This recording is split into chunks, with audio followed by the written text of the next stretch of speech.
আসসালামু আলাইকুম প্রিয় শিক্ষার্থীরা, আজকে আমরা পড়ব অষ্টম শ্রেণীর বিজ্ঞান অধ্যায় 2 কোষ বিভাজন অধ্যায়। এই অধ্যায়টা করতে হলে আমাদেরকে যেটা জানতে হবে, কোষ কাকে বলে।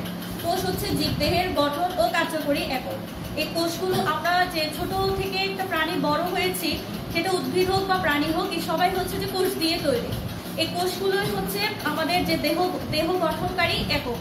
কোষটা হচ্ছে যে কত প্রকার, সেটা হচ্ছে নিউক্লিয়াসের উপর ভিত্তি করে এবং শারীরিক কার্যাবলীর উপর ভিত্তি করে এটাকে কয় ভাগে ভাগ করা হয়েছে সেটাই আমরা আজকের ক্লাসে বিস্তারিত করব। তো নিউক্লিয়াসের গঠনের উপর ভিত্তি করে কোষকে মতো দুই প্রকার, এক হচ্ছে যে প্রকৃত কোষ, দুই হচ্ছে যে আদি কোষ। প্রকৃত কোষ কাকে বলা হবে?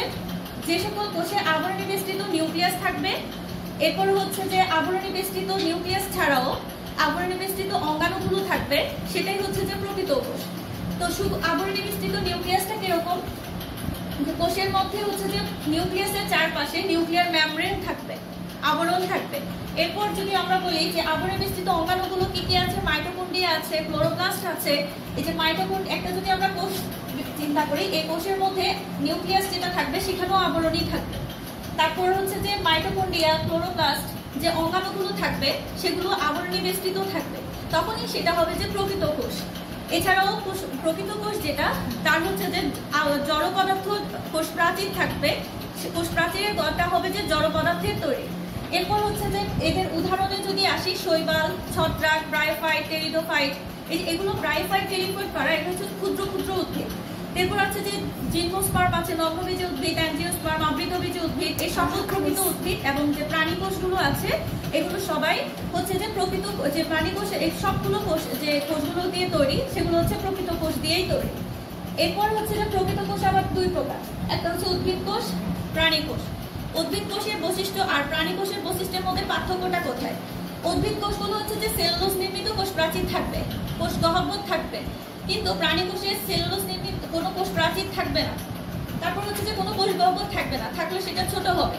উদ্ভিদ কোষ যদি হয় সেখানে অবশ্যই ক্লোরোপ্লাস্ট থাকতে হবে, কিন্তু প্রাণী কোষে কোনো ক্লোরোপ্লাস্ট থাকবে না। উদ্ভিদ কোষে হচ্ছে সেন্ট্রোসোম, প্রাণী কোষে হচ্ছে কোনো উদ্ভিদ কোষে কোনো সেন্ট্রোসোম থাকে না, প্রাণী কোষে সেন্ট্রোসোম থাকে। উদ্ভিদ কোষের আকৃতি হচ্ছে ডিম্বাকৃতি বা গোলাকৃতি হতে পারে। এই হচ্ছে যে উদ্ভিদ কোষ এবং প্রাণী কোষের মধ্যে পার্থক্য। আর একটা পার্থক্য আছে, উদ্ভিদ কোষে হচ্ছে সঞ্চিত খাদ্য, সেই সঞ্চিত খাদ্য হচ্ছে স্টার্চ। আর প্রাণী কোষের যে সঞ্চিত খাদ্য, সেই সঞ্চিত খাদ্য হচ্ছে চর্বি বা গ্লাইকোজেন। এই হচ্ছে আমাদের নিউক্লিয়াসের গঠনের উপর ভিত্তি করে যে কোষ দুই প্রকার বলেছি, সেখানে যে প্রকৃত কোষ, এই প্রকৃত কোষটা হচ্ছে যে দুই প্রকার, উদ্ভিদ কোষ এবং প্রাণী কোষ, সেটা নিয়ে বিস্তারিত বলা হলো। এরপর আসছে যে আমরা যেটা বলিনি, সেটা হচ্ছে আদি কোষ। আদি কোষটা কি? তাহলে এখানে প্রকৃত কোষ থেকে সহজে আমরা পার্থক্য করতে পারবো। প্রকৃত কোষে যেটা ছিল আবরণী বেষ্টিত নিউক্লিয়াস থাকবে, আবরণী বেষ্টিত অঙ্গাণু থাকবে, কোষাঙ্গাণু থাকবে, কিন্তু আদি কোষে এসে কোনো আবরণী বেষ্টিত নিউক্লিয়াস থাকবে না, আবরণী বেষ্টিত অঙ্গাণু থাকবে না, তখনই সেটার নাম হবে যে আদি কোষ।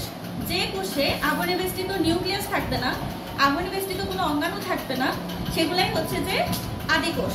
আদি কোষের উদাহরণ কি? মাইটোপ্লাজমা, ব্যাকটেরিয়া, সায়ানোব্যাকটেরিয়া, মানে আণুবীক্ষণিক জীবগুলো। এরপরে আসছে শারীরবৃত্তীয় কাজের ভিত্তিতে কোষ হচ্ছে যে দুই প্রকার, একটা হচ্ছে দেহ কোষ আর একটা হচ্ছে জনন কোষ। দেহ এবং দেহ গঠনকারী করতে যে কোষগুলো ভূমিকা রাখে সেগুলোই হচ্ছে যে দেহ কোষ। উচ্চ শ্রেণীর যে জীব, সেখানে দেহ কোষটা হচ্ছে ডিপ্লয়েড, মানে হচ্ছে যে 2n সংখ্যক ক্রোমোজোম থাকবে। ক্রোমোজোমকে জীবের বংশগতির ধারক এবং বাহককে ক্রোমোজোম বলে। পিতামাতা থেকে সন্তান সন্ততিতে বংশানুক্রমে বৈশিষ্ট্যগুলো ক্রোমোজোমের মাধ্যমে বাহিত হয়। এই ডিপ্লয়েড জীবে ক্রোমোজোম 2n সংখ্যক ক্রোমোজোম থাকবে, মানে 46টা ক্রোমোজোম থাকবে দেহ কোষে। এরপরে আসছে যেমন এর উদাহরণ যদি বলি, মূল, কাণ্ড, পাতা, কোষ, স্নায়ু, এগুলো হচ্ছে যে দেহ কোষের উদাহরণ। এরপর আসছে জনন কোষ, বা এর আরেক নাম হচ্ছে জ্ঞান। এই যৌন প্রজননের জন্য ডিপ্লয়েড জীবের জননাঙ্গে মায়োসিস প্রক্রিয়া উৎপন্ন হ্যাপ্লয়েড কোষকে জনন কোষ বলে। উদ্ভিদ হোক আর প্রাণী হোক, জীবের জননাঙ্গ থাকবে ডিপ্লয়েড, কিন্তু সেখান থেকে যে হ্যাপ্লয়েড কোষটা তৈরি হবে সেটা হচ্ছে যে জনন কোষ। জনন কোষ সবসময় হ্যাপ্লয়েড, জনন কোষ কখনোই ডিপ্লয়েড হবে না। এই জনন কোষগুলোই হচ্ছে যে, জনন কোষ হচ্ছে যে দুই প্রকার, একটা হচ্ছে যে শুক্রাণু আর একটা হচ্ছে ডিম্বাণু। মায়োসিস, যেহেতু অঙ্গের মধ্যে, জননাঙ্গের মধ্যে মায়োসিস বিভাজন হয়, সেই জন্য 2n সংখ্যক কোষ থেকে এই যে জনন কোষগুলো তৈরি হয় সেগুলো n সংখ্যক হয়ে যায়।